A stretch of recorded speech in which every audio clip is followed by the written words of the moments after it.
اليوم رفع العلم السوري في ساحة الأسد ساحة الشماس سابقا بقوة عزيمة الدفاع الوطني تحرير الرقة 22/2/2014. لا إله إلا الله.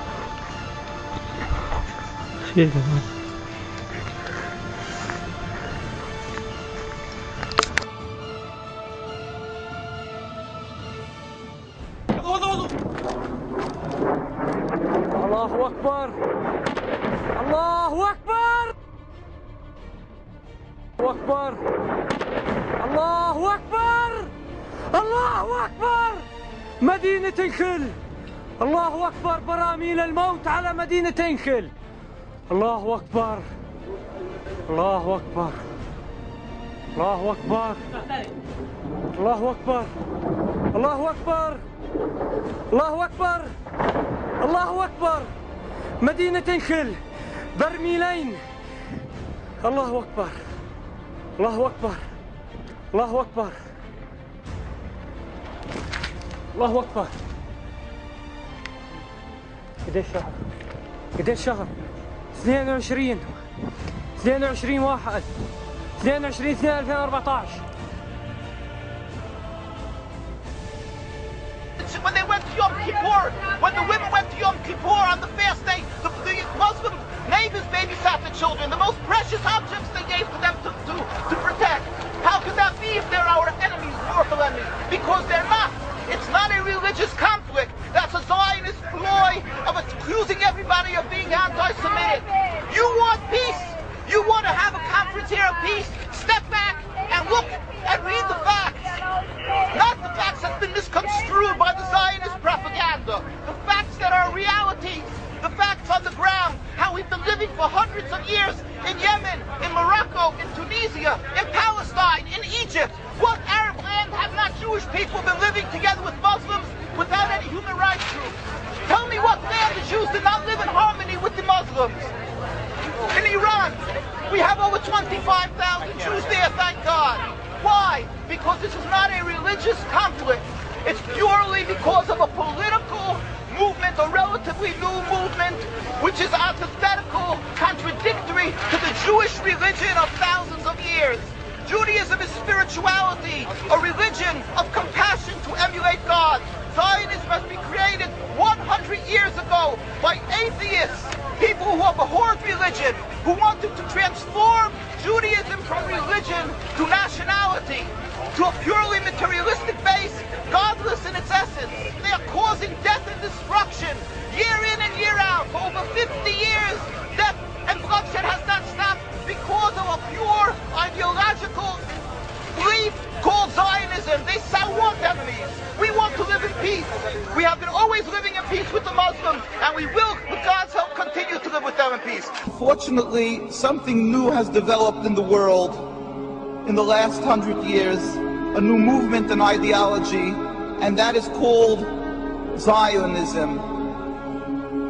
People confuse Judaism and Zionism. They consider it one and the same.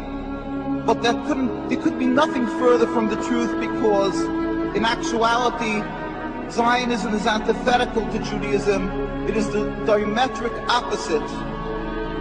Judaism is a religion, a spirituality, to serve God, to be subservient to God, practiced by Jewish people for thousands of years, to emulate God. As in Hebrew we say, Mahu rachum af ata tehei rachum. Just as God is compassionate, you must be compassionate.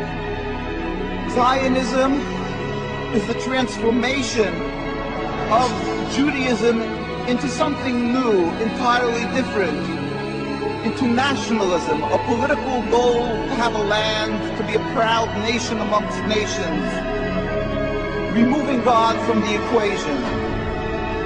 Judaism was the way of the Jewish people for thousands of years by all God-fearing Jews.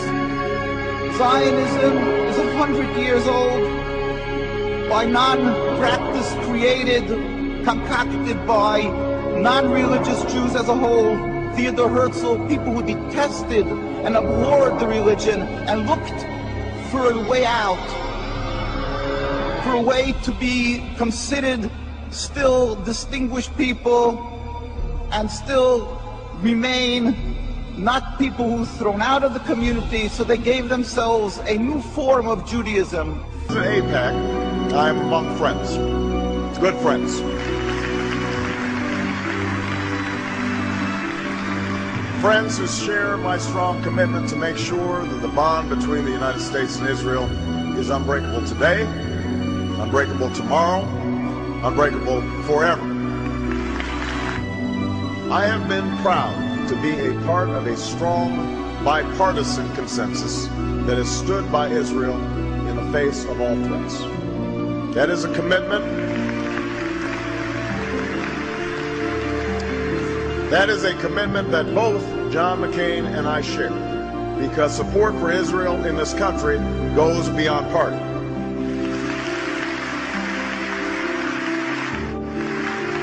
Our alliance is based on shared interests and shared values.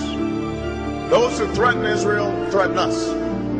Israel has always faced these threats on the front lines, and I will bring to the White House an unshakable commitment to Israel's security. We know that the establishment of Israel was just and necessary, rooted in centuries of struggle and decades of patient work. But 60 years later, we know that we cannot relent, we cannot yield, and as president, I will never compromise when it comes to Israel's security.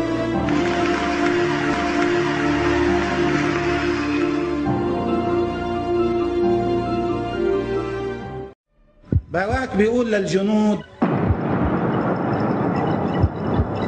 يجب أن تكونوا مستعدين، لأنه لو حصلت حرب قد تطلب منكم القيادة الدخول مجددا إلى لبنان.